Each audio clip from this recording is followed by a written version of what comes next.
Y ya entrando a materia electoral, en cuanto a la realidad que tiene el Ecuador, ¿cuál es el diagnóstico que usted presenta? Bueno, yo más que diagnóstico, y usted como analista, periodista, sabe que no es serio adivinar, ni tener conjeturas, ni especular, ¿no? Yo creo que lo más objetivo posible es analizar posibles escenarios, ¿no? Yo veo tres. El uno, una posible reelección del presidente Correa, que es indiscutiblemente el favorito o el hombre a vencer, digamos, ¿no?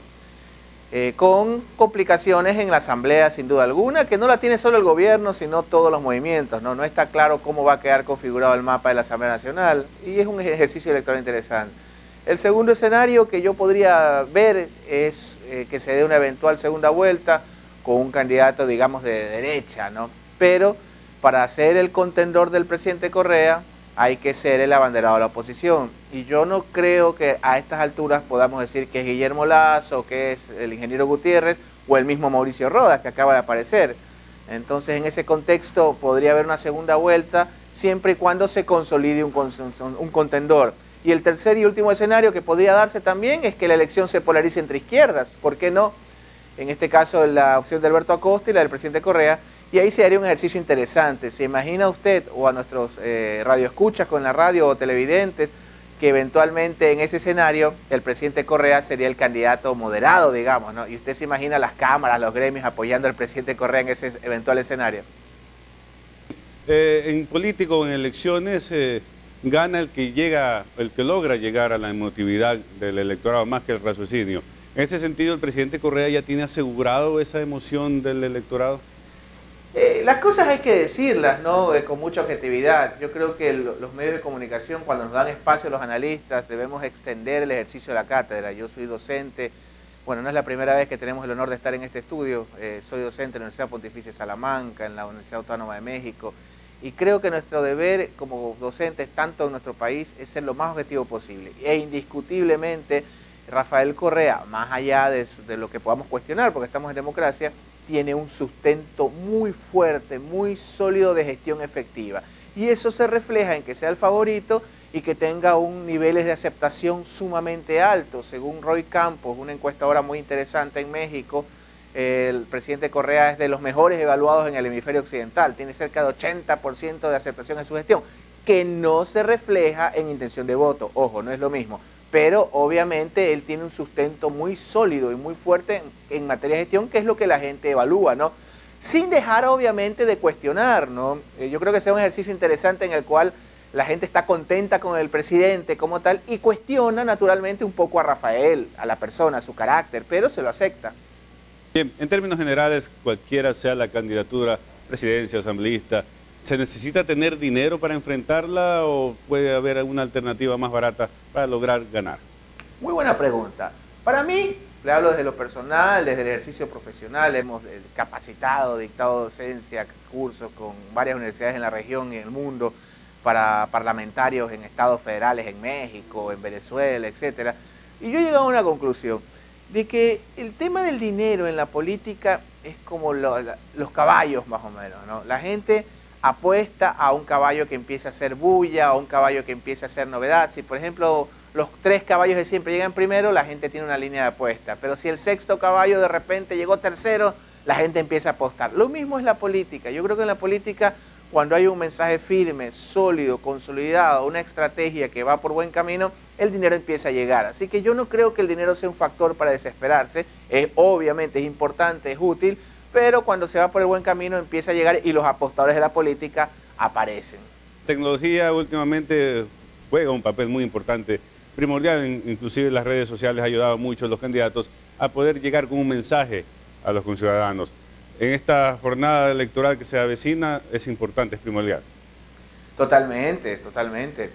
Yo creo que hay que darle el parámetro, el espacio que le corresponde. Las redes sociales son herramientas extraordinarias para poder comunicar el elemento o el recurso más importante de una campaña electoral o de un candidato, que es el mensaje. Nadie gana porque tiene Twitter o pierde porque no lo tiene. Son canales de comunicación. Yo creo que se ha exagerado un poco con el fenómeno Obama. Creo que Obama no gana por las redes sociales. Fue un canal de 10.000 que tuvo, pero el verdadero recurso de Obama fue un mensaje efectivo y contundente. Súmele, y usted como experto en comunicación sabe, por lo menos en mi caso, con mi inglés de $2, yo entiendo Obama, es uno de los más grandes oradores de la historia de los Estados Unidos. Otro ejemplo, el mismo fenómeno del Medio Oriente. Decir que las redes liberaron al Medio Oriente o que provocaron el fenómeno la primavera me parece una farsa.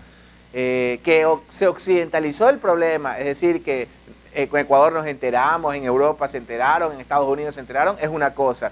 Pero las redes son canales de comunicación y el verdadero fenómeno o el verdadero aporte, creo yo, es la velocidad de la información. El que podamos saber qué pasa en tiempo real en Manta o en Hong Kong, en Puerto Viejo o en China, en Estados Unidos o en Buenos Aires y gratis. Esa yo creo que es la verdadera maravilla de las redes sociales, ¿no? Y yo pongo un ejercicio, ¿no? En honor al tiempo, muy rápido. ¿Qué hubiera pasado si Eloy Alfaro y los montoneros tenían BlackBerry?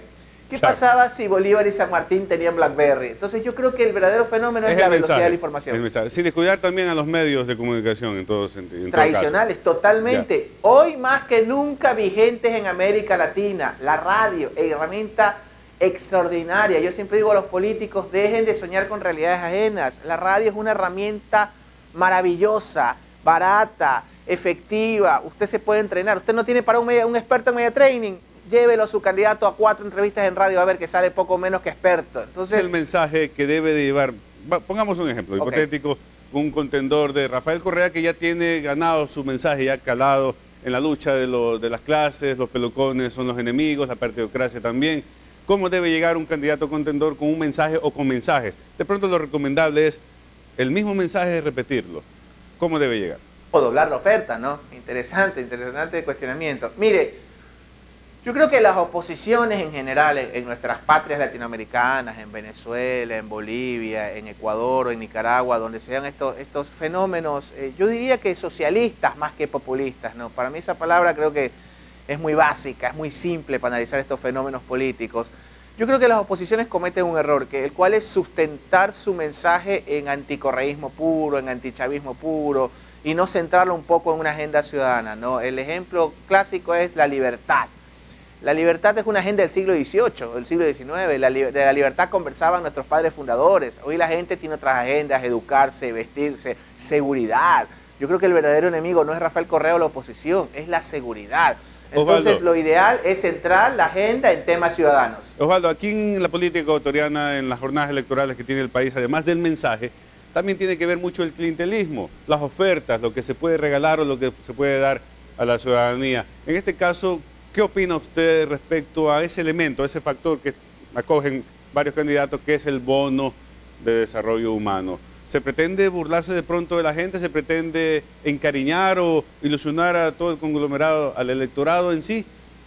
Bueno, lamentablemente un gran problema de nuestro país, no de ahora, sino de siempre, y usted con sus años en los medios y estudiando el proceso político nacional, lamentablemente en nuestras patrias los problemas económicos se tratan a veces con criterio político.